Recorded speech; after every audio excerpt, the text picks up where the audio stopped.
He as a human being was very accessible, very approachable, very compassionate, uh, anywhere and any place.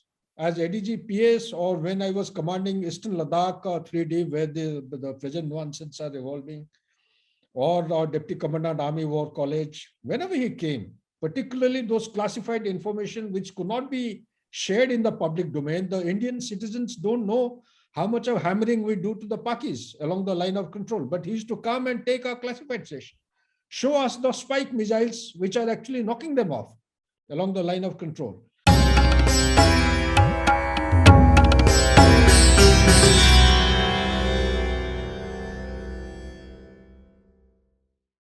Very good evening, ladies and gentlemen. Welcome to Citti Media. I'm your host, Citti.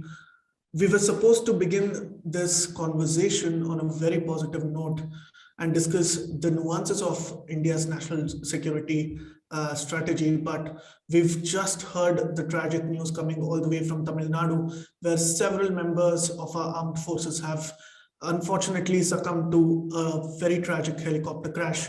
And not a lot of details are known as of now at the time of the recording, but it is confirmed that at least 11 of them have passed away.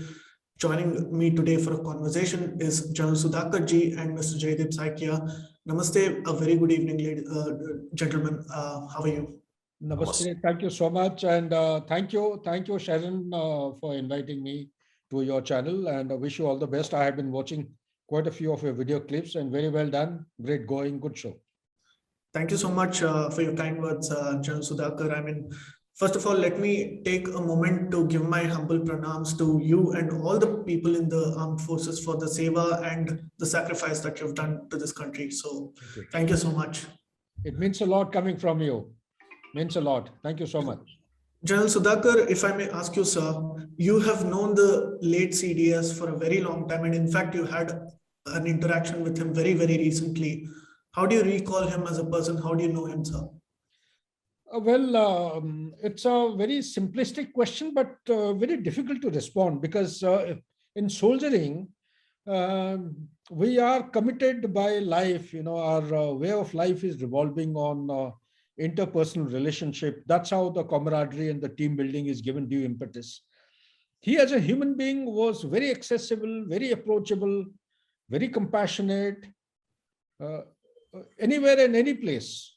As ADG PS or when I was commanding Eastern Ladakh 3D, where the present nuances are evolving, or Deputy Commandant Army War College, whenever he came, particularly those classified information which could not be shared in the public domain, the Indian citizens don't know how much of hammering we do to the Pakis along the line of control. But he used to come and take our classified session, show us the spike missiles which are actually knocking them off along the line of control, and interact with us at a very personal level, anything on everything. And very one quick this thing, when I was colonel of the Maha Regiment in my serving tenure, I had started a thing called a General K.V. Krishna Rao Memorial Lecture.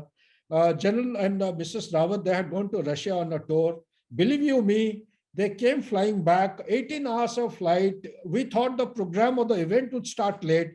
They came straight to the auditorium. The program started bang on time. We had all the retired, the former chiefs of all the three services. And there's a huge audience. The topic, G. Parthasathy was talking something on the geopolitical implications of evolving dynamics around India. And after he spent 8 long hours. That is the kind of stamina and the strength of the former chief of defense staff. And he met the men, my troops had come all the from regimental center, from all the forward areas. The representatives, the Subedar majors had come to take decorations and awards from the hands of the chief of the, then he was the chief of the army staff. Right. So great learning, great visionary, the kind of steps that initiatives he has taken for the Indian army and the armed forces because as chief of defense staff, in such a short time, he's the first CDS in our country.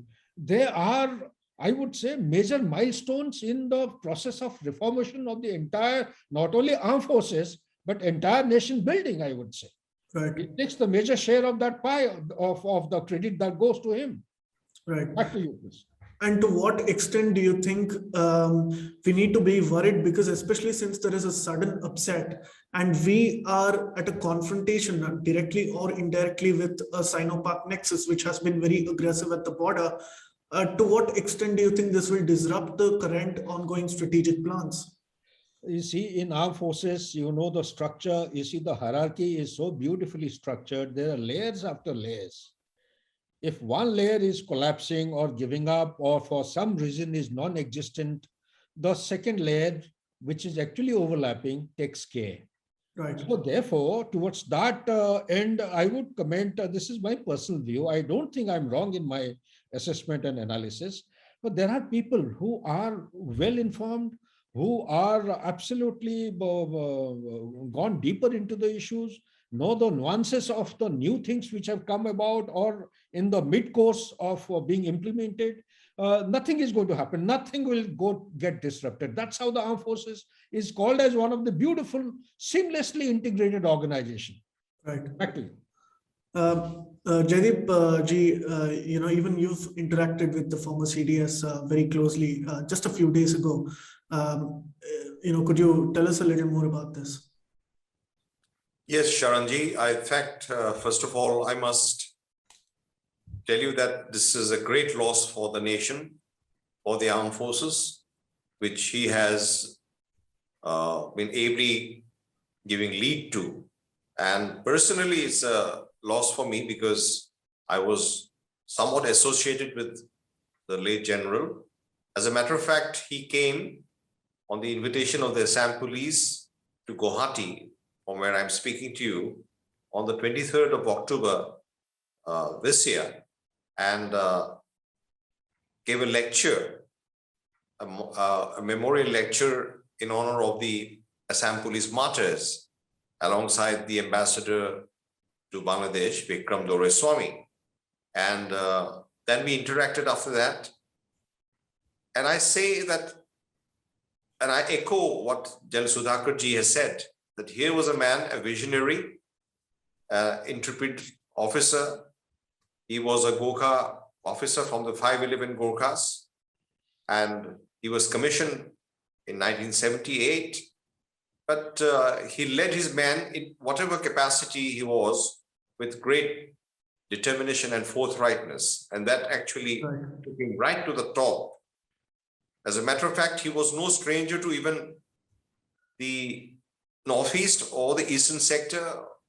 He commanded his battalion 511 Gorkhas in the Wolong sector in Kibitu. I've had the good fortune of actually going, not when he was commanding, but much later, to the sector.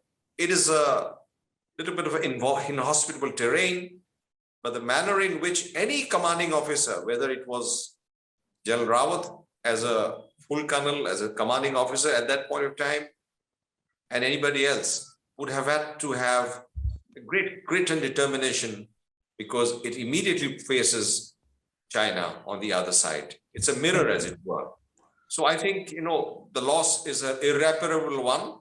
But as General Sudhakar Ji has very rightly pointed out, I think we as a nation, I'm a student of security, but I have some understanding, some comprehension about the way the armed forces behave and go forward in this great nation of ours.